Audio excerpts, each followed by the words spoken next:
We are going to get into Charlie Kirk laying the smack down on these woke college students and how they love to be victims and play in the victim Olympics. As I usually say, I am not going to talk anymore. So let us get into the video. Hey Charlie, thanks for coming.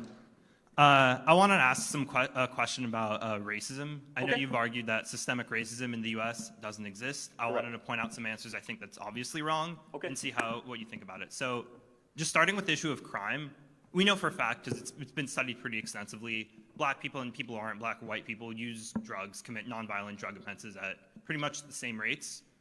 Black people get arrested for these crimes about, I think, 2 to 3 times more often. It's dropping now that we've legalized weed in more and more states, which is a great thing that we've done. Even if you say that police are doing that not on purpose, but because they're just in areas where more violent crime is committed and they're patrolling, isn't that an obvious example of something that black people have to deal with in this country that's much worse off for them than non-black people? Okay. No, but any other point you want to make about systemic racism? So let me ask you a question. You believe there's systemic racism?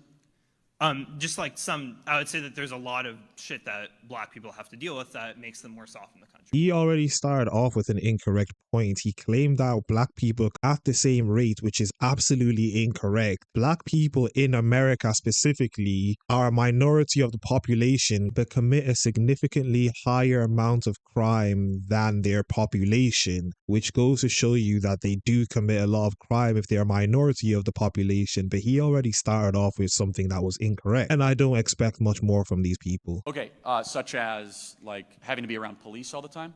Yeah, because if you're around police, not because police, but because we have this, I think, shitty law that you're gonna get arrested for committing a nonviolent drug crime. So as an extension of that, you're around police more often. You're more likely to be arrested for that crime. So look, here's the thing. So in 2018, blacks made up 53% of all the homicide offenders in America. No one wants to say it out loud, but blacks commit more crimes than whites and Asians and Hispanics. In fact, there's a disproportionate amount of crime committed by blacks in America. And so therefore, you're going to have a heavier police presence. And so why is that happening? I believe there's a fatherless epidemic happening in America.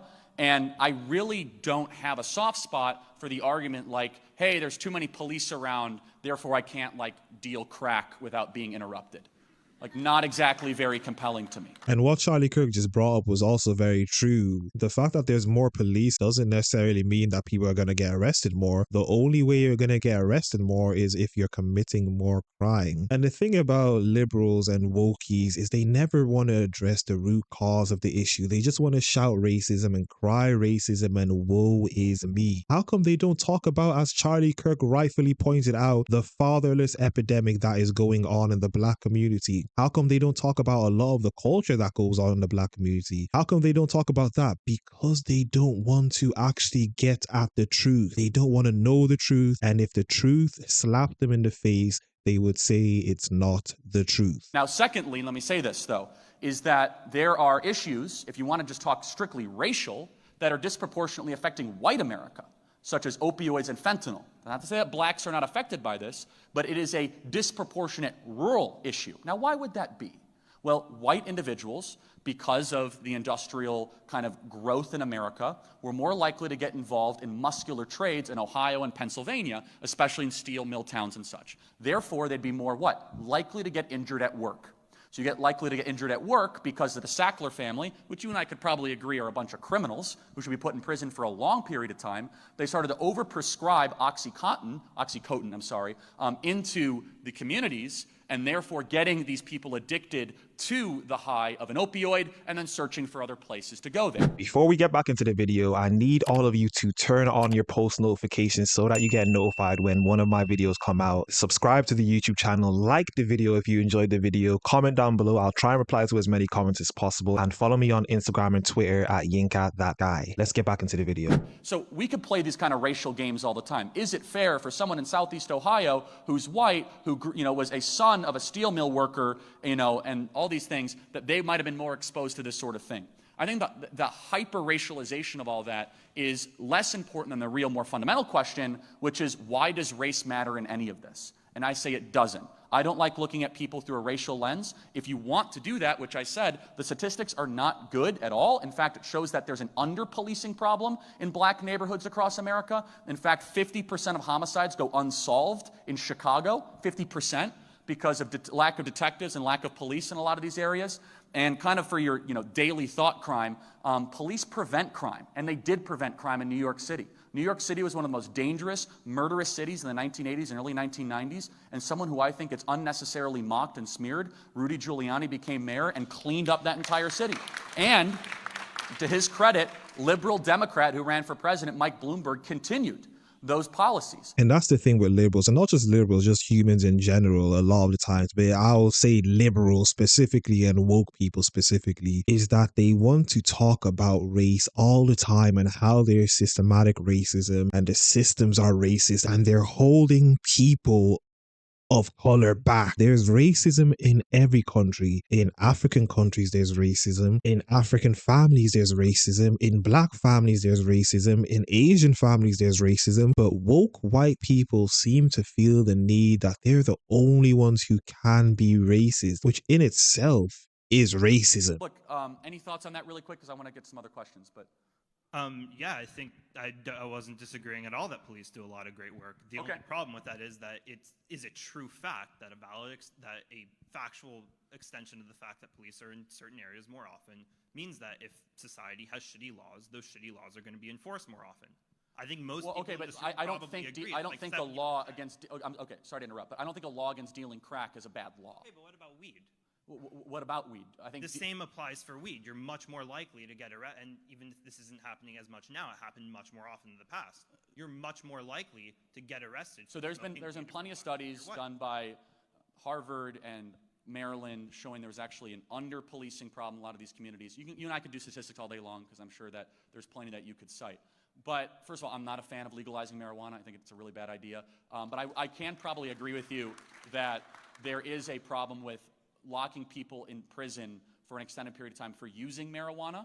But there's another more fundamental question, which is this, which is you can get into sentencing, right, which is usually kind of a talking point, which is that the most important thing when it comes to your likelihood of going to jail if you commit a crime is less about your skin color and more about your wealth and how competent of a counsel you can hire, right? And so, for example, LeBron James, if Bronny gets caught dealing crack, which I don't think he will, he's going to have the best lawyer on the planet representing him that will be filing motions for dismissal, cross-examination of evidence, all sorts of different things. So it's less about race, isn't it? I mean, if Denzel Washington kids or Oprah's God kids did that, it's more about really a wealth problem, right? So then you'd say, well, it's because of racism. Well, no, it's not. Blaming wealth inequality between races, which I don't like doing, but if you want to play that game strictly on racism, is a sloppy way to look at things. So the perspective we have is a perspective of Thomas Sowell, which is you look at the whole body of work, you'll see that just because you have disparate outcomes does not mean you could solely blame discrimination. And I'll prove it to you with one data point, and then we'll move on, which is this, which is that you can have different data points that have outcomes, and there's other factors that play in. So, for example, San Francisco and New York are far wealthier than Missoula, Montana, and Birmingham, Alabama. Why? Someone would say, racism. Well, no, it's not. Mountain towns and inland cities are just less likely to be around commerce and trade. And port cities, by definition, are always wealthier. That has nothing to do with race and everything to do with geography. So what does that example have to do? Sometimes you can have disparate outcomes with data, and attributing racism to it is actually not just imprudent, it's really, really detrimental and harmful. So one thing that I would agree with that we need to do, put fathers back into the home, which is very, very important. In 1965, marriage rates in the black community were about 80%. Now it's plummeted down to 20 to 25%. There's a lot of reasons for this, subsidizing single motherhood through the Great Society and many other things. But there's other factors that play in. How many words is a child hearing at home? Is the child getting read to on a daily or weekly basis by parents? Those things transcend race. And in fact, the hyperfixation on kind of systemic racism, I think kind of creates a smokescreen that disallows us from actually finding meaningful solution to these problems. So thank you. We got to get to the next question. And all of that was absolute fact. People nowadays just love to play Vic because people get rewarded for playing victim. And that's why the woke engage in playing victim, because they get rewarded for it. Anyway, that was another video, another reaction. As I usually say, if you guys enjoyed the video, like the video as much as possible, comment down below, subscribe to the YouTube channel, and follow me on Twitter at YinkaThatGuy, and I am out.